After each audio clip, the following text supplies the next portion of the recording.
जनाबे मसीह की क़यामत अगर ये बर्पा हुई थी तो यकीनन इसे तारीख में मरकजी हैसियत हासिल होनी चाहिए। जनाबे मसीह ने क़यामत के बारे में क्या कहा और इस पर क्यों यकीन किया जाए या शक किया जाए? दरियाफ्त के इस दिन।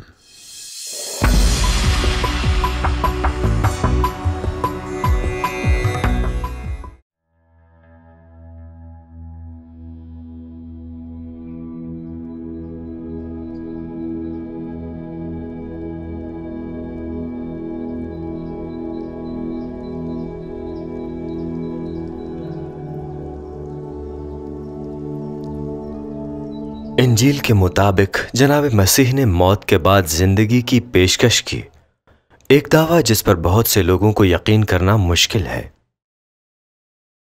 मेरे ख्याल में इसकी वजह यह है कि लोग नया अहदनामा खास तौर पर जनाब मसीह के जी उठने की क़यामत से जिद्दोजहद करते हैं क्योंकि उन्होंने ऐसा नहीं देखा हुआ होता। मेरा मतलब मैंने ऐसा होते हुए खुद नहीं देखा हुआ, आपने भी नहीं देखा होगा। मैं बहुत से जनाजों पर गया और कभी कोई मुर्दा नहीं उठा वहां।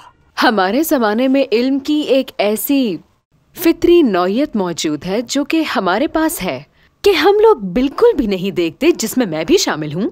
हम माफोकल फितरत चीजों को इतनी जल्दी कबूल नहीं करते कि वो होंगी।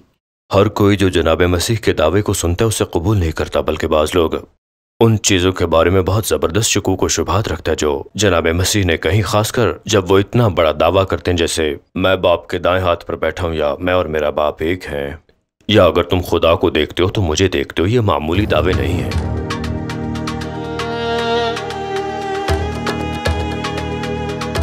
ये यरूशलेम से 2 मील से भी कम दूर वाक़ है। जैतून के पहाड़ की मशरकी ढलवान पर बैतनिया की अरब बिरादरी एक वजह से पूरी दुनिया से ज़ायरीन को अपनी तरफ मुतवज्जे करती है।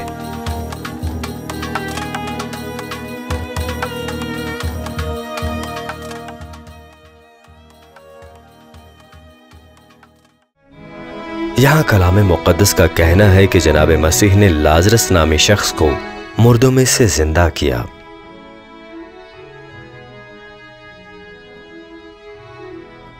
आज लाजरस का मकबरा जमीन की सतह से भी नीचे है। असल दरवाजे पर मोहर लगा दी गई है। एक बहुत ही कदीम मुकामी रिवायत के मुताबिक ये लाजरस का मकबरा है जो पूरे 4 दिनों से मुर्दा था। जनाब मसीह के अलावा किसी को यकीन नहीं था कि वो यहां से जिंदा निकलेगा। बामुताबिक इंजील यूहन्ना, लाजरस मुर्दों में से जी उठा था।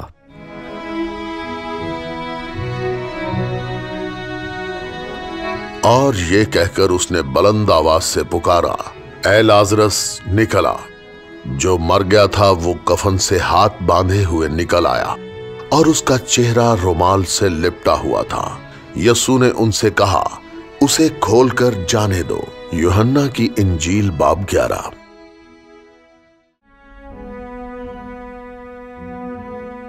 अब हकीकत पसंदी से हम उन लोगों से क्या कहते हैं जो कहते हैं कि मैं उनमें से नहीं हूं जो इस कब्र को देखने जाते हैं, क्योंकि मुझे यकीन करने के लिए एतमाद नहीं है। मगर कोई भी मौत के बाद जी सकता है, चाहे वो लाजरस हो, जनाब मसीह हो या कोई और भी हो।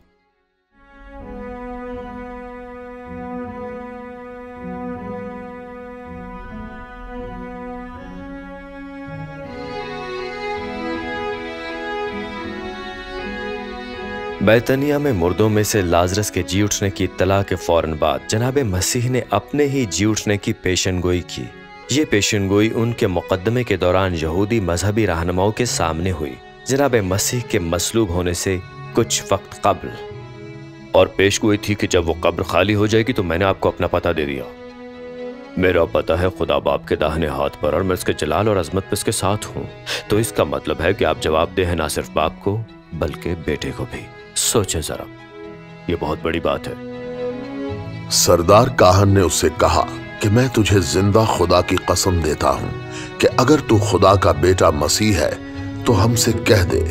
यसू ने कहा, तूने खुद कह दिया, और इसके बाद तुम इब्ने आदम को कादरे मुतलक की दाहिनी तरफ बैठे और आसमान के बादलों पर आते देखोगे। इस पर सरदार काहिन ने यह कहकर अपने कपड़े फाड़ दिए कि इसने कुफ्र बका है। मती की अंजील बाब नंबर 26। एक मसला जो लोगों को क़यामत पर यकीन रखने में दरपेश आता है वो ये है कि माफ़ौक़ल फितरत पर यकीन नहीं है। वो जानते हैं कि वो मसीह को एक मुनफरिद हैसियत दे रहे हैं, एक ऐसी दुनिया में जो मज़ाहिब से भरी हुई है, और ये नाकाबिले बर्दाश्त लगता है। ये फर्ज करते हुए कि कोई भी मुमकिना तौर पर उनकी अपनी मौत और क़यामत का मंसूबा नहीं बना सकता, कुछ ने मशवरा दिया कि जनाब मसीह की मौत जरूर उसकी गलत फहमी के नतीजे में हुई होगी। फिर कुछ लोग एतराज करते हैं कि जनाब मसीह वाकई में मरना नहीं चाहते थे और ये कि उनकी मसलूबियत उनके हिसाब से एक बुरा वाक़या पेश आया जिसे हादसा कह सकते हैं। मगर हमें ये बात तस्लीम करना पड़ेगी कि कोई भी अपनी मौत का मंसूबा खुद नहीं बनाता है, जिस तरह से जनाब मसीह ने बनाया। कम अज कम जनाब मसीह की वजारत के निस्फ रास्ते पर उसने इस हकीकत की तशहीर करना शुरू कर दी कि उसकी जिंदगी का बज़ाहिर एक खौफनाक अंजाम होगा, लेकिन ये कि वो दोबारा उठ खड़े होंगे। उसने हमेशा उसको तसल्ली देने वाली शिक फराहम की। अब हवारियों को तो ये लगता था कि जनाब मसीह किसी तरह की गैर ज़बान में बोल रहे थे जिसकी उन्हें बिल्कुल भी समझ नहीं आ रही थी। वो इसका तसव्वुर भी नहीं कर सकते थे, लेकिन ये जनाब मसीह के कहने का तरीका था कि नहीं, ये इलाही खाके का हिस्सा है। इसी मकसद के लिए मैं दुनिया में आया हूँ और ये इसी तरह चलता रहेगा और ऐसे ही अंजाम को पहुंचेगा। उस वक्त से यसू अपने शागिर्दों पर जाहिर करने लगा कि उसे जरूरी है कि यरूशलेम को जाए और बुजुर्गों और सरदार काहिनों और फकीहों की तरफ से बहुत दुख उठाए और कत्ल किया जाए और तीसरे दिन जी उठे। मती बाब 16। तकरीबन 3 मरतबा जनाब मसीह हमें एक पेशन गोई देते हैं सलीब पर जाने की और मुर्दों में से जी उठने के बारे में। सच तो यह है कि ना सिर्फ जनाब मसीह ने बल्कि 700 बरस कबल एक और पेशन गोई भी हमें मिलती है जो हजरत यसाया नबी ने पुराने अहदनामे में खुदा के बंदों के मसाइब के बारे में की, जो अपनी जान लोगों के लिए तावान के तौर पर पेश करते हैं। हजरत यसाया की ये पेशगोई जनाब मसीह से बहुत सी कड़ियां जोड़ती है। वो उनकी किताब के 53वें बाब में पाई जाती है। यहाँ नबी ने आने वाले निजात दहिंदा की पेशनगोई की है, जो अपने लोगों को फतह से नहीं बचाएगा बल्कि उनके गुनाह के लिए मरते हुए और मसाइब उठाकर, इससे पहले कि उसकी जिंदगी पुरस्रार तौर पर तवील अरसे तक जारी रहे। वो हमारी खताओं के सबब घायल किया गया, हमारी ही सलामती के लिए उस पर सियासत हुई, फिर भी उसने मुंह ना खोला। जिस तरह बर्रा जिसे ज़िबा करने को ले जाते हैं, उसके जमाने के लोगों में से किसने उसका ख्याल किया? उसकी कब्र शरीरों के दरमियान ठहराई गई, हालांकि उसने किसी तरह का जुल्म ना किया। जब उसकी जान गुनाह की कुर्बानी के लिए गुजरानी जाएगी तो वो अपनी नस्ल को देखेगा और उसकी उम्र दराज होगी। अपनी जान ही का दुख उठाकर वो उसे देखेगा और असीर होगा। अपने ही इरफान से मेरा सादिक खादिम बहुतों को रास्त बाज ठहराएगा। अगर यसाया 53 बाब के ये अल्फाज हम में हैरत और तजस्सुस अब भी पैदा करते हैं, तो इसका पुरस्रार तसव्वुर करें जो इस पेशन गोई को कदीम इसराइल में घेरे हुए होगा। तारीख में जनाब मसीह के दाखिले से पहले कोई भी इस बात को समझ नहीं सकता था कि ये कैसे मुमकिन होगा। लिहाजा जनाब मसीह ने उन्हें दिखाया कि खुदा के बंदे की हैसियत से जो उनके लिए तकलीफ़ उठाए और मरेगा, और फिर एक एलामिये में मुर्दों में से जिंदा किया जाएगा कि वो एक हकीकी फातेह है। ये कोई भी नहीं समझ सकता।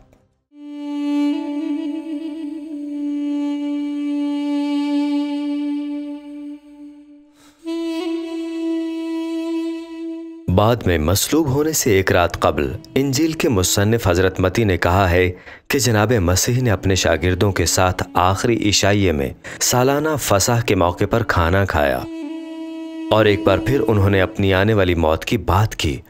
ताहम इस बार उसने एक ऐसी कुर्बानी की तवक्को की थी जो मिस्र से इसराइल की निजात की कहानी के साथ मिल गई थी। अपने शागिर्दों के साथ मिलकर जनाब मसीह को ये पहली फसह की याद दिलाती है जब हर एक खानदान ने एक बर्रे को कुर्बान करके और उसका खून दरवाजे की चौखटों पर लगाया, मौत के फरिश्ते से तहफ़्फ़ुज़ के तौर पर। मती के मुताबिक इस मेज़ पर ही जनाब मसीह ने फसह को इस कुर्बानी से जो वो पेश करने वाला था उसे जोड़ा था। फिर उसने प्याला लेकर शुक्र किया और उनको देकर कहा, तुम सब इसमें से पियो, क्योंकि ये मेरा वो अहद का खून है जो बौतेरों के लिए गुनाहों की माफी के वास्ते बहाया जाता है। मती 26 नंबर बाब की आयत नंबर 28। C.S. लुइस का बहुत ही मशहूर कॉल है कि आप जानते हैं, या तो वो पागल हैं या वाकई वो वही हैं जिसका वो दावा कर रहे हैं। इसके अलावा कोई तीसरा ऑप्शन नहीं बचता है। तो सवाल ये उठता है, जो कि काफ़ी हद तक जायज़ भी है, अगर कोई पूछता है कि ये कैसे हो सकता है, आखिर ये मुमकिन ही कैसे है। हमें जनाब मसीह कौन सा ऐसा सबूत देते हैं जो कि इजाज़त देता है इसका कि इस बारे में सोचा भी जा सकता है ये मुमकिन है या नहीं।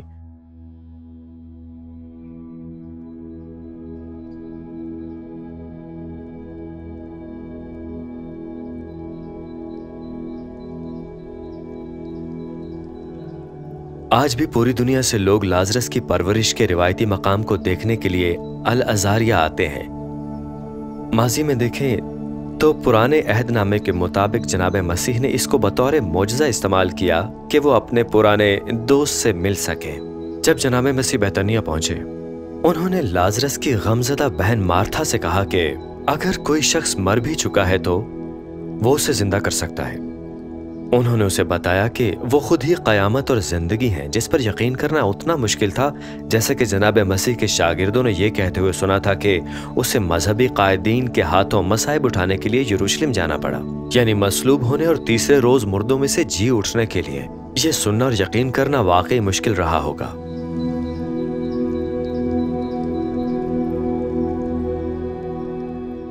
जनाब मसीह की क़यामत की अहमियत यह है कि जब जनाब मसीह जमीन पर थे तो बहुत ही बुलंदो बाग दावे कर रहे थे। वो एक मुनफरिद इब्ने खुदा होने का दावा कर रहे थे और ये कि उनके पास गुनाहों को माफ करने का इख्तियार है।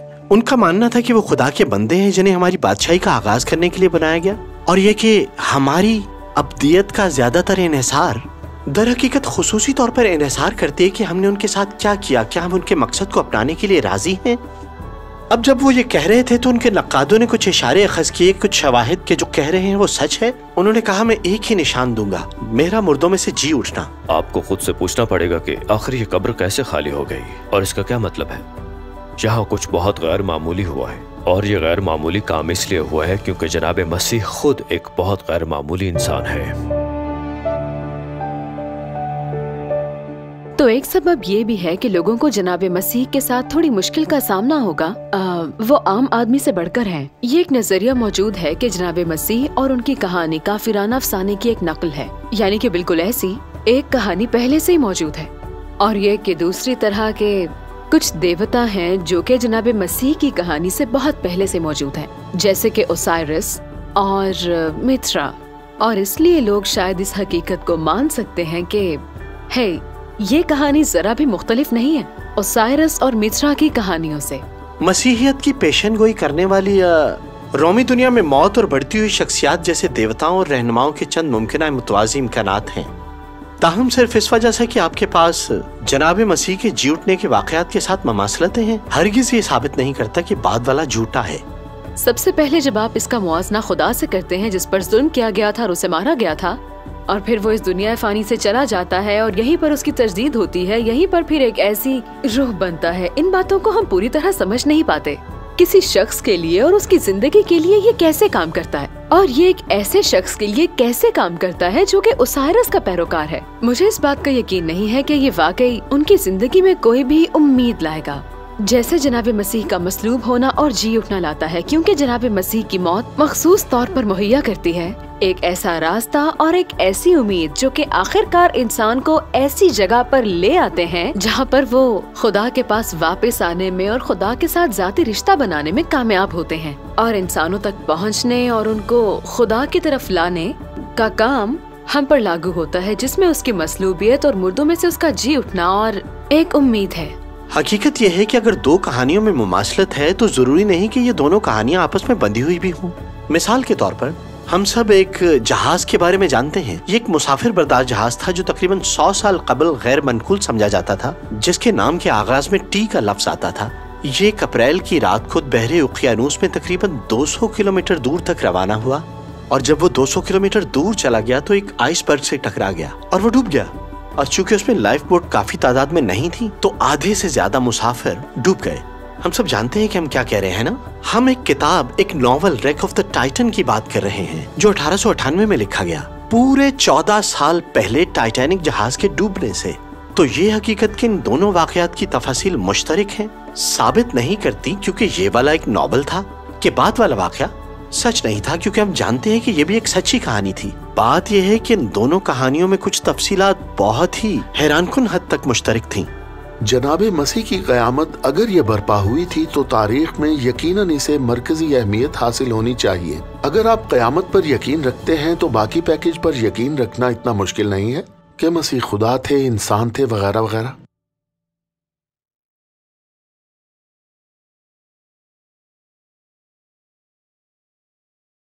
जब मसीह ने मसाइब उठाए तो उनके साथ बहुत हौलनाक वाकया हुआ, बहुत दर्दनाक मौत का सामना हुआ उनको। ये वाकई बहुत अजियतनाक तकलीफ थी। अगर आप सोचते हैं कि वाकयातन जनाबे मसीह के साथ क्या हुआ था, चाहे आपका कोई भी मजहबी नुक्ता नजर ना हो कि खुदा का कोई भी अमल दखल नहीं था, शायद खुदा का वजूद ही नहीं है, तो आपको इसका एहसास होगा कि ये वाकयातन बहुत बड़ी बुराई थी। इसका कोई मकसद नहीं था। अजीब बात यह है कि खुदा ने खुद जनाबे मसीह के जरिए से मसाइब को बयान किया। उसने हमें बताया कि यह नुक्ता हम हैं। उसने हम पर वाज़े किया यह बेमकसद नहीं था और यह बहुत अहम था, और यह एक मकसद को पूरा करता है, और पता चलता है कि यह मकसद हमारी भलाई है। हम जो शायद सोचते कि यह सब बेमकसद था, और असल में इस मकसद के जो लोग बेनिफिशरी हैं ये उन तक पहुंचता है, और वो है एक मुमकिना उम्मीद अबदी जिंदगी की जो ईमान और जी उठे जनाबे मसीह से मिलती है। नए अहदनामे के प्रोफेसर माइक विल्किंस के लिए शक से एतकाद की तरफ मुंतकिल होने में बरसों लगे। मेरी जनाबे मसीह में ज़ाती दिलचस्पी तब शुरू हुई जब मैं तकरीबन 19 बरस का हूँगा। मुझे याद है मेरी वालदा मुझे 13 साल की उम्र तक चर्च जाने की इजाज़त नहीं दिया करती थी। मुझे इसमें कोई मुताबिकत नज़र नहीं आती थी, मगर 19 साल की उम्र में मैंने एक नौजवान पैरा ट्रूपर के तौर पर खुद को वियतनाम में पाया, और इन हालात ने मुझे दंग कर दिया।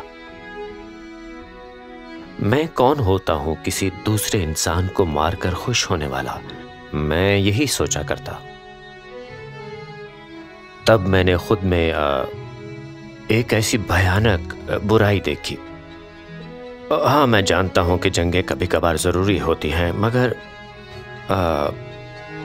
वो बहुत बदसूरत होती हैं और ये जाहिर करती हैं लोगों के अंदर की बुराई को।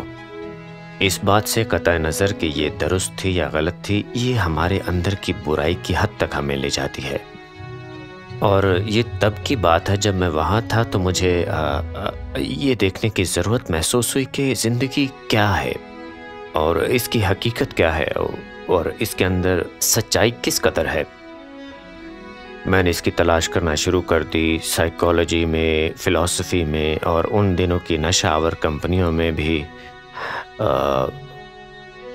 मैंने उस दौर के रॉक एंड रोल स्टार्स में भी इसका जवाब ढूंढा, और जेनिस चॉपलिन और जिमी हेंड्रिक्स मर गए बगैर जवाब ढूंढे।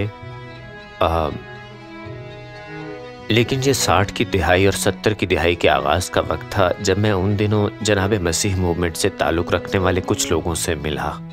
वो लाउबाली वज़ा के अफराद की तरह थे जो मसीही हो चुके थे।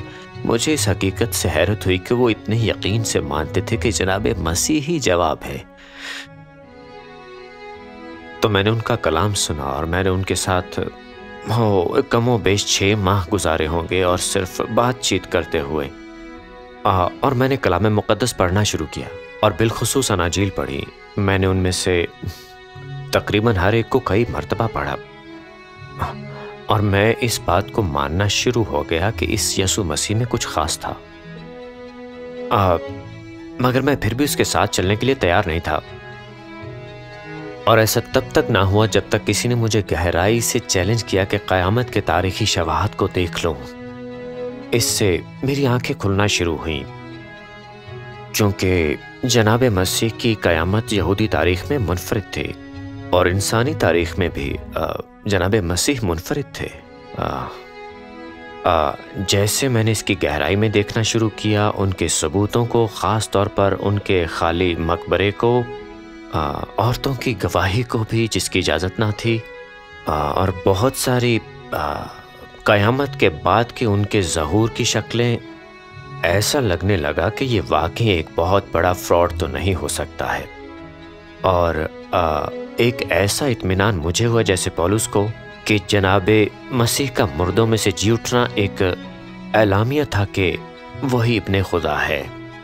और ये रोमियो में है बाब 1 से 4 में। और जब मैं इस मकाम पर पहुंचा तो हैरान रह गया कि मुर्दों में से जी उठना ही जिसने मुझे मानने पर मजबूर किया कि जनाबे मसीह वाक़तन एक हकीकत है।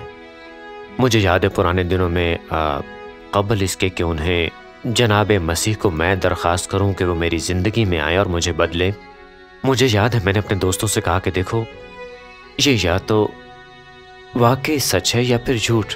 ये क्या कोई गेम है या यही सच है? और अगर मैं इससे वाबस्तगी इख्तियार करूं तो ये सब कुछ है या कुछ भी नहीं। ये एक तब्दीली थी, एक तब्दीली जो एक महसूर, नाराज और एक उलझे हुए नौजवान से लेकर जिसका जहन कुछ नहीं मानता था, जनाबे मसीह तक उन्होंने मेरी जिंदगी पर काबू पा लिया। और उन्होंने छोटी छोटी चीज़ों पर भी काबू पा लिया। मेरी बीवी वो कहती थी कि मेरी गुफ्तगू इतनी फोहिश है कि जितनी किसी की भी नहीं हो सकती।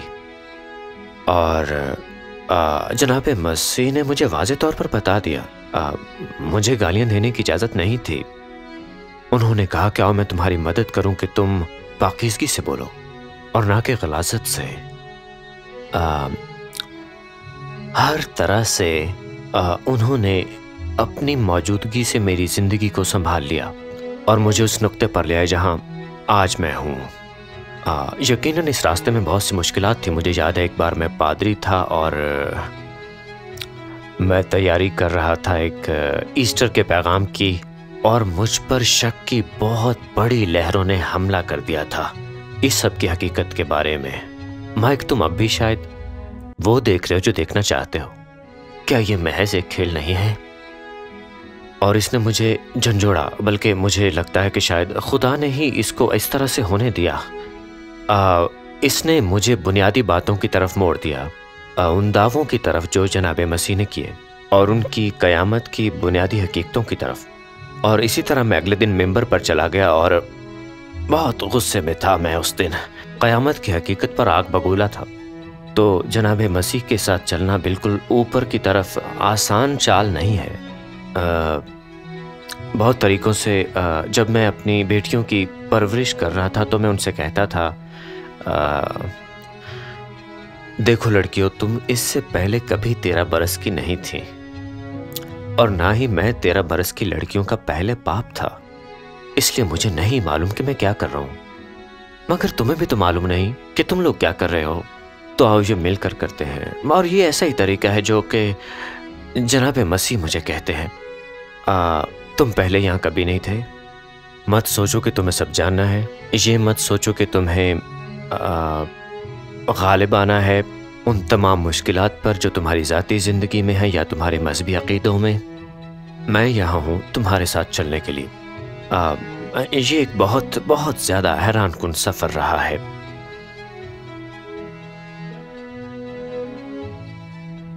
इस बात से इनकार नहीं किया जा सकता कि ज़्यादातर लोग इस बात को तस्लीम करेंगे कि जनाब मसीह ने जो क़यामत के बारे में कहा उसको मानना यकीन से ज़्यादा अक़ीदे के ताबे है।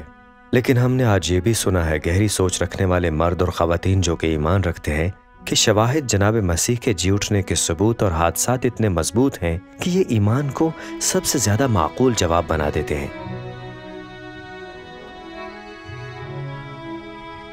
तो इसलिए जो कुछ यहाँ हुआ है, यहाँ लाज़ारिया में यानी लाजरस का जी उठना, तो ये सब जनाब मसीह का पेश करदा एक मुमकिना नज़ारा भी हो सकता है उनके लिए जो उन्हें मानते हैं।